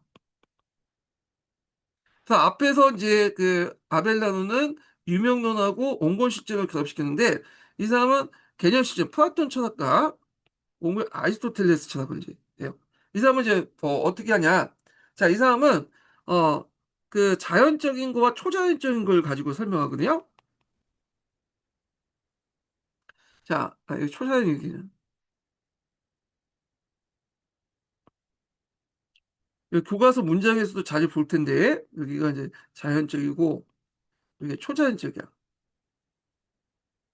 자, 그 어떻게 이제 그 사람을 거기서 설명하냐면, 요때 자연이라는 건 네이처의 의미가 아니에요. 네이처의 의미는 아니에요, 이거는. 이거 몇 번 했지만, 우리가 이제 산과 계곡이 있고 야생이 있고 뭐 그런 의미의 자연은 아니고, 요 자연이라는 것은 뭐냐면, 인간의 어떤 그 뭐냐면, 이성을 통해서 인식할 수 있는 그 세계를 얘기한 거죠. 근데 우리가 이제 오감을 가지고 있잖아요. 눈이나 코나 뭐 이렇게 통해서 인식할 수 있는, 그걸 통해서 이런 감각기관을 통해서 들어온 것을 이성을 통해 인식할 수 있는 세계, 이걸 자연적인 거. 예. 그게 있고, 초자연적이라는 건 뭐냐? 이거는 인간의 이제 이성을 통해서 들어오지 못한 거, 인식하지 못한 그런 인식 그 밖에 있는 세계를 말해요. 인식 밖에 있는 세계. 이걸 초자연적인 세계예요. 예, 얘네가 말하는 초자연적 세계야.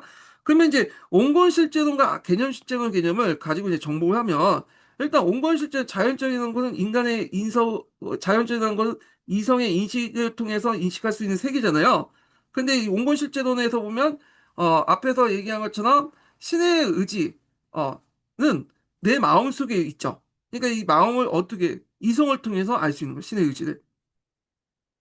그러니까 이게 내 마음속에 안에 있는 이제 신의 의지는 이성을 통해서 자연적인 걸 통해서 알 수 있는 거죠. 그래서 자연, 이성, 신의 의지 이런 식이 나오고, 초자연적인 건 뭐냐면 이성 밖에 있잖아. 이성 밖에. 그거는 이제 이거는 개념 실제로는 신앙을 강조하잖아요. 내 인간의 어떤 육체를 벗어나서 열심히 기도하면서 신앙을 통해서 하나님 나라와 신의 의지를 알 수 있다는 거잖아요. 그러니까 초자연, 신앙, 그 다음에 신의 의지. 야, 이렇게 이제 알 수 있는 거야. 그래서 이런 식으로 이제 뭐냐면 책 있다. 자연, 이성, 그다음에 그 인간의 의지, 그다음에 초자연, 신의 그 신앙, 신의 의지. 자, 그래서 이제 이렇게 있는데, 그래서 이제 결국에는 자연, 이성, 인간의 의지를 통해 신의 의지를 볼 수 있고, 초자연 신앙을 통해서 신의 의지를 보는. 그러니까 안에 있는 신의 의지는 인간의 이성을 통해서 보는 거고, 밖에 있는 우리가 이제 이성을 통해서 파악할 수 없는 것은 신앙을 통해서 신의 의지를 접근할 수 있다. 그러니까 이게 서로 대입하는 것이 아니라 뭐죠? 하나로 합쳐 있는 거죠. 이렇게.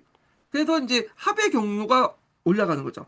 그래서 초자연적인 거와 자연적, 그러니까 초자연적인 거와 자연적인 것이 서로 대입된 것이 아니라 서로 합쳐져 있는 거야. 이만 이성과 그 뭐냐면 신앙이 서로 대입된 것이 아니라 이성을 통해서 내 안에 있는 신의 의지를 보고, 이게 이제 온건 실제로 그 신앙을 통해서 내 밖에 있는, 그러니까 이제 이성을 통해서 보지 못한 초자연적인 것을 통해서 신의 의지를 볼 수 있는 개념 실제론이죠. 연결되죠?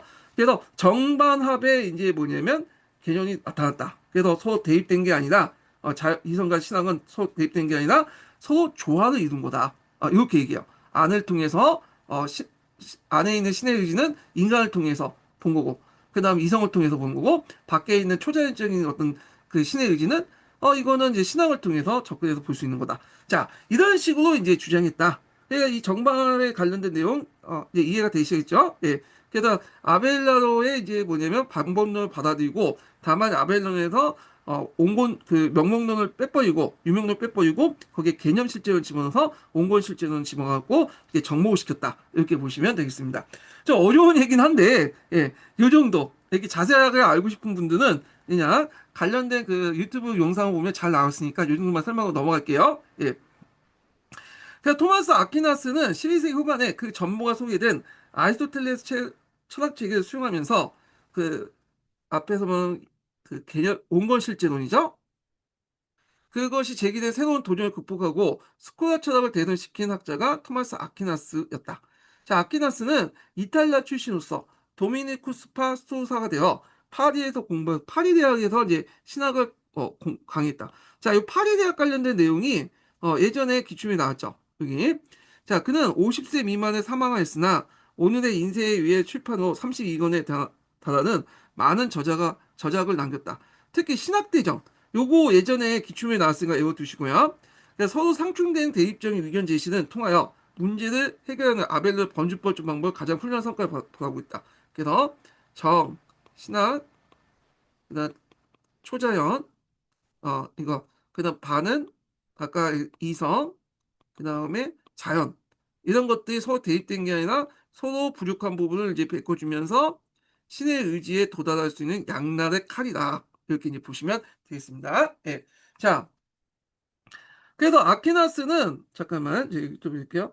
자, 아퀴나스는 신학대전에서 600조항의 이상의 문제를 제기하면서 그 다음에 이를 논의하면서 약 1년 만에 다른 반대 의견을 검토했다. 그가 제기한 첫안목은 철학 위에 또 다른 교의가 필요한가가 바로 여기에서 그가 당면한 해결하던 모든 문제의 핵심은 신앙과 이성의 문제를 어떻게 해결할 것이냐 그거죠. 자, 아퀴나스에 의하면 이성의 진리와 신앙의 진리가 있으며 다 이런 것들이 뭐냐면 신의 진리를 알 수 있는 방법이죠. 이성의 진리는 내 마음 속에 있는 신의 의지, 밖에는 내 마음 밖에 있는 신의 의지는 신앙을 통해서 하죠. 요거는 그 온건 실제론, 요거는 개념 실제론 이렇게 이제 보시면 되겠죠. 자, 양자는 서로 대립하거나 모순된 게 아니라 그는 인간 정신의 감각적인 경험을 통해서 자연의 세계, 여기서 자연이라는 걸 네이처의 의미가 아니라 인간의 경험, 감각적인 지식을 통해서 항상 이성을 얘기해요. 이성을 통해서 뭐냐면 진리에 도달할 수 있고 내 마음속에 신의 의지에 도달할 수 있다는 거죠.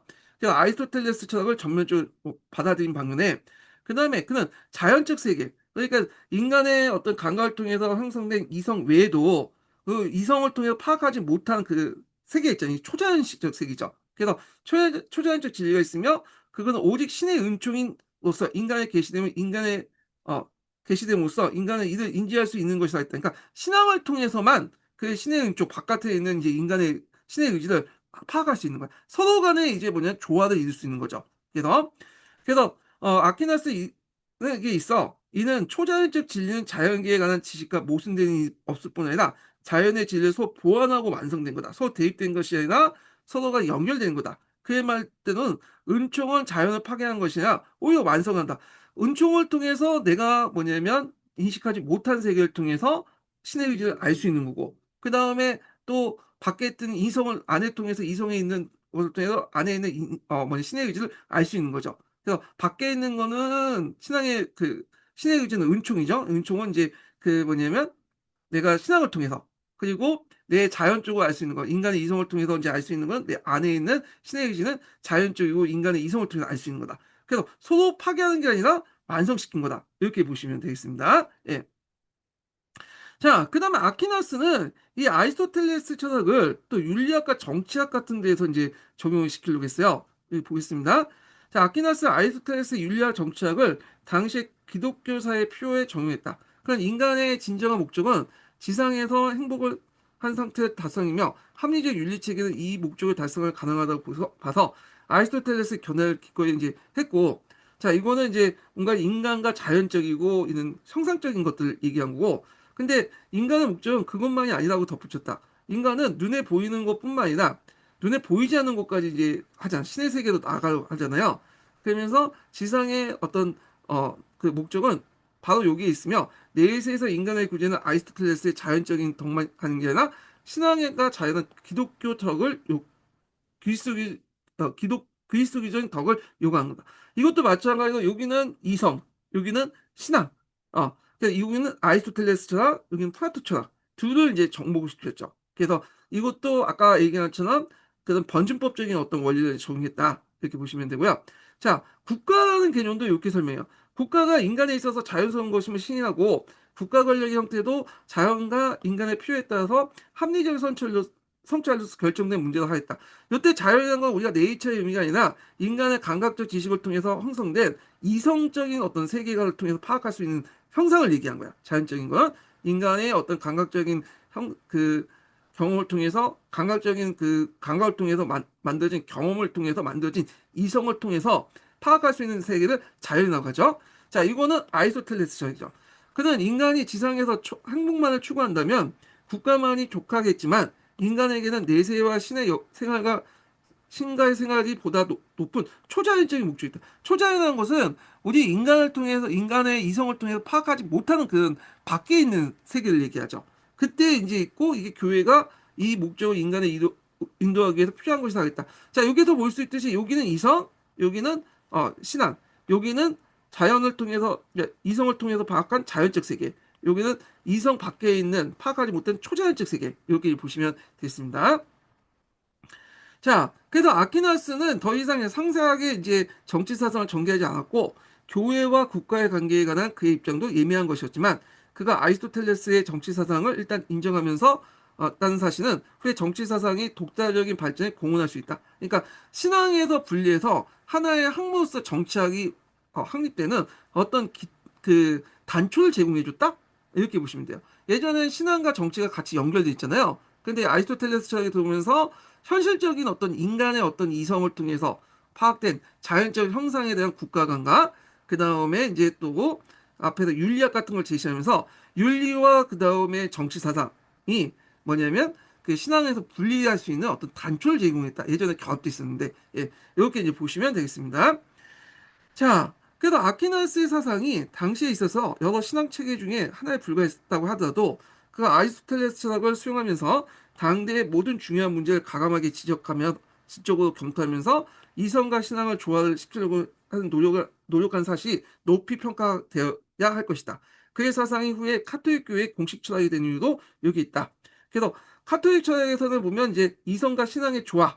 근데 여기에서 이제 이성을 누가 하죠? 이거는 교황이나 성직자들이 이성을 가지고 있기 때문에 뭐냐면 이걸 이제 이성의 대변자잖아요. 그러니까 교황과 성직자가 만든 의례나 칠성사나 이런 걸 다 합리화시킬 수 있는 요소도 거기에 같이 있는 거예요. 해석에 따라서.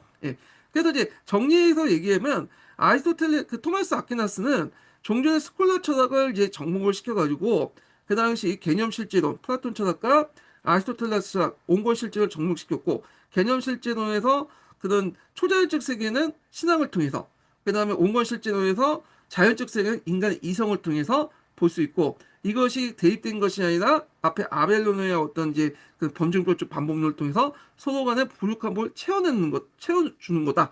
거기서 신앙과 이성의 문제뿐만 아니라 그 다음에 이게 더 외연을 넓혀서 그 당시 이제 그 아퀴나스는 윤리학과 정치학이라는 개념까지 여기까지 접목했죠. 그래서 그 당시에 윤리학과 정치학은 신앙이라는 신학이라는 큰 한 틀 속에 있었잖아요. 근데 이게 벗어나서 나중에 정치학과 윤리학을 어떤 벗어나게 할 수 있는, 새롭게 독립할 수 있는 단초를 제공해줬다. 그리고 이제 이 아퀴나스 철학은 후에 이제 스콜라 철학을 뭐냐면 아퀴나스의 스콜라 철학은 후에 카톨릭 교회의 어떤 공식 철학이 되었다. 이렇게 보시면 되겠습니다.